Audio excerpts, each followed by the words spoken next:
បាទជំរាបសួរសួស្តីកូនអស់បាទដែលចូលដល់មេរៀនហៅ greeting ការស្វាគមន៍បងប្អូនណាឥឡូវយើងចាប់ផ្ដើមហ្មងទៅបាទ hello សួស្តី hi សួស្តីជំរាបសួរបងប្អូនណា good morning រុនសួស្តី good afternoon អានោះគេថាវាសួស្តីពេលថ្ងៃត្រង់ណាបងប្អូនណាគឺ good evening អានោះពេលល្ងាចបងប្អូនណាសាយ័ន្តសួស្តីឬ good night រាត្រីសួស្តីបាទពេលយប់បងប្អូនបាទអញ្ចឹងកូនមើលទៅគេដាក់ភាសាខ្មែររបៀបឲ្យយើងអានណាកូនណាកូនរៀនកូនយកប៊ិចមួយមកសរសេរបានchứមូលដ្ឋានណាកូនណាកូនកុំ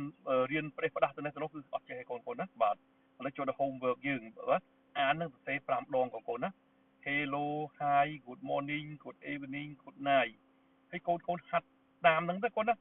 ហើយ practice ឲ្យអនុវត្តអនុវត្តណាកូនណាhello hi good morning ណាgood evening កូនរៀនតាមហ្នឹងទៅយូរចេះហើយកូនណាកុំភ្លេចកូនប្រឹង